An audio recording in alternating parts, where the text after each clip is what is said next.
আমাদের সাথে আছেন doctor beauty Rani Roy, gynaecologist and laparoscopic surgeon, senior consultant. স্বাগত জানাতে চাই প্রথমেই আপনাকে। আজকে আমরা নারী স্বাস্থ্য নিয়ে যখন কথা হয় তখন ইদানিংকালে সবচেয়ে বেশি কয়েকটি রোগ যেগুলো আমরা কানে শুনতে পাই, তার মধ্যে একটি হলো চকলেট সিস্ট কিংবা এন্ডোমেট্রিওটিস, রাইট? সো এই দুটো নিয়ে আসলে আমরা আলোচনা করতে চাই। প্রথমে যদি এন্ডোমেট্রিওটিস নিয়ে আলোচনা করি, এটি আসলে কাদের ভেতরে আমরা সবচেয়ে বেশি দেখতে পাই, তার পাশাপাশি লক্ষণগুলো কি, কোনো বয়স কি রয়েছে নাকি যে কোনো বয়সী যে কেউ আক্রান্ত হতে পারে? ধন্যবাদ। প্রথমেই বলবো যে এন্ডোমেট্রিওসিস কি।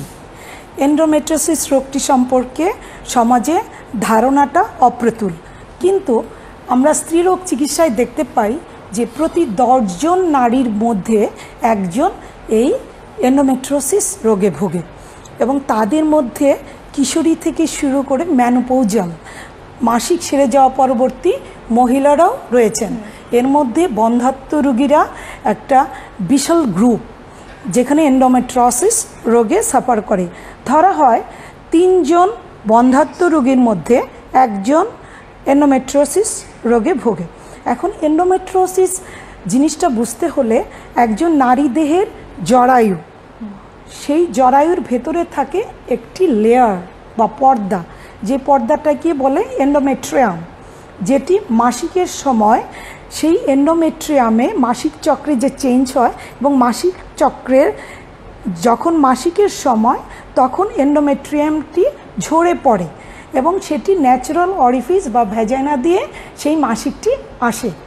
কিন্তু এন্ডোমেট্রিওসিস রোগের ক্ষেত্রে এই এন্ডোমেট্রিয়াল জরায়ুর যে লাইনিং টিস্যুটা, সেটা যদি জরায়ুর বাইরে তলপেটের, যেমন ডিম্বথলির গায়ে, এছাড়া টিউবের গায়ে, এছাড়া জরায়ুর যে পাশের যে লিগামেন্টগুলো সেগুলোতে লেগে থাকে, এই লেগে থাকা একটপিক মানে যেটি স্বাভাবিক স্থান থেকে অস্বাভাবিক স্থানের যে এন্ডোমেট্রিয়াম, সেই লেগে থাকা এন্ডোমেট্রিয়াম মাসিক চক্রের সময় রেসপন্স করে, কারণ ওগুলো লাইভ এন্ডোমেট্রিয়াল টিস্যু।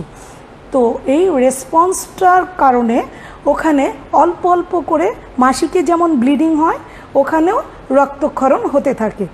তো সেই রক্তক্ষরণ হলে, যেহেতু এটা ক্লোজড স্যাকের ভেতরে এবং তলপেটের অর্গানের উপরে রক্তক্ষরণ হয়, এটি বাইরে বের হয়ে আসতে পারে না। তো বাইরে বের হয়ে না আসার কারণে দেখা যায় ওখানে প্রদাহ সৃষ্টি হয়। আমাদের যে ন্যাচারাল বডি রেসপন্স একটা ফরেন বডির প্রতি রেসপন্স করে, প্রদাহ বা ইনফ্লামেশন সৃষ্টি হয়। সেই ইনফ্লামেশনের কারণে হয় স্কারিং, ফাইব্রোসিস, আর তার থেকেই শুরু তার লক্ষণ। তার থেকে কি লক্ষণ শুরু হয়?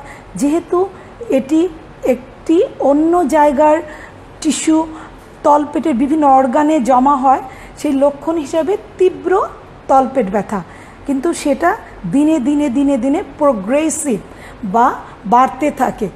এবং অনেক সময় দেখা যায় ডিম্বথলির গায়ের যে এন্ডোমেট্রিয়ামগুলো, সেগুলো বাইরে না গিয়ে বাহ্যিকভাবে একটা থলির মতো আকার ধারণ করে, যেটির চকলেট সিস্ট নামে পরিচিত। ছোট ছোট স্যাকের মতো ব্লাডগুলো জমে যায় এবং সেই ব্লাডের কালারটা চকলেটের মতো দেখতে, কারণ এটি ওল্ড ব্লাড, পুরাতন রক্ত, সেই জন্য সেটিকে বলে চকলেট সিস্ট। ধন্যবাদ। Medinet. Best care, best life.